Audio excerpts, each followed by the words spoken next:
Hello बच्चों, इस question में हमें बोला है कि mark the increasing order of reactivity with the following compound with HBr और HCl।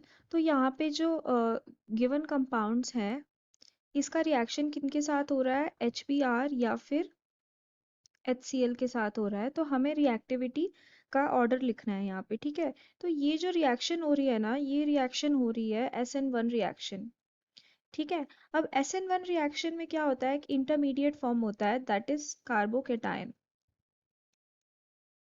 तो ये जो है, ये हमारे इस क्वेश्चन का की कॉन्सेप्ट है कि किसी भी SN1 रिएक्शन में कार्बोकेटायन फॉर्म होता है। तो अगर हम जनरल रिएक्शन देखें, तो वहां पे क्या होता है कि समझ लो हमारे पास एक अल्कोहल है, ठीक है, which is reacting with HX। यहाँ पे X की जगह कोई भी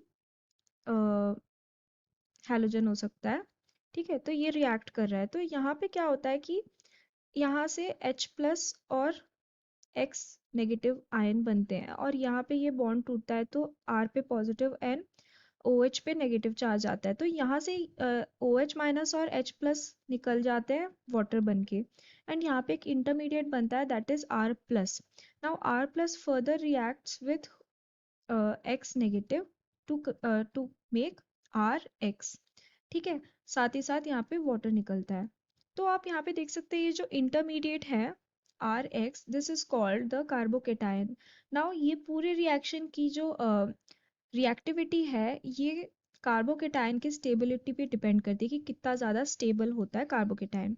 तो अब अगर हम ये सारे हमें जो ऑप्शंस दिए गए हैं, ये देख ले कंपाउंड, तो इसमें आप देख लो कि सब में बेंजाइल अल्कोहल तो है ही, साथ में यहाँ पे इधर तो NO2 लगा हुआ है और इधर क्लोरीन लगा हुआ है।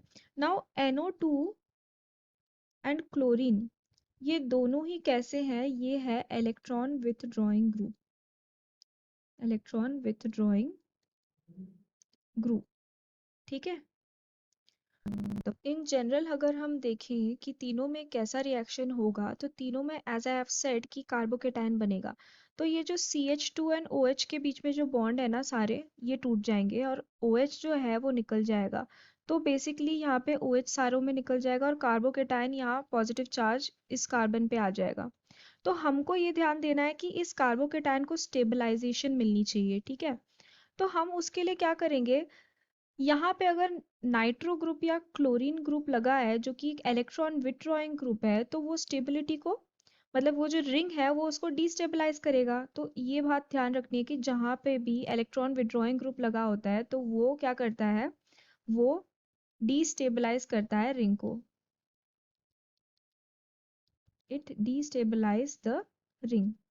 रिंग को डिस्टेबलाइज करेगा तो कार्बोकेटायन भी स्टेबिलिटी अपनी लूज कर देगी। तो ज़्यादा जो इफेक्ट, अब नाइट्रो ग्रुप का हम देखें तो nitro group -M effect show करता है, क्लोरीन -I इफेक्ट शो करता है, and -M effect is greater than -I effect. तो यानी कि जो नाइट्रो है, ये जो रिंग को ज़्यादा डिस्टेबलाइज करेगा as compare to chlorine group. तो रिएक्टिविटी सबसे कम किसकी हो जाएगी, सबसे कम रिएक्टिविटी होगी बी वाले की। फिर रिएक्टिविटी कम होगी सी वाले की। सी वाले की क्यों होगी, बिकॉज वहाँ पे -I तो लग ही रहा है, और अगर हम ए में देखें तो वहाँ पे ऐसा कोई भी ग्रुप नहीं लगा जो विड्रॉ कर रहा है या डिस्टेबलाइज कर रहा है रिंग को। तो हम ऐसा कह सकते हैं कि सबसे ज़्यादा रिएक्टिव कौन सा होगा, ए वाला होगा। तो ये होगी हमारी रिएक्टिविटी की ऑर्डर BCA। तो हम कह सकते हैं कि जो थर्ड वाला ऑप्शन है वो सही हो जाएगा। Thank you.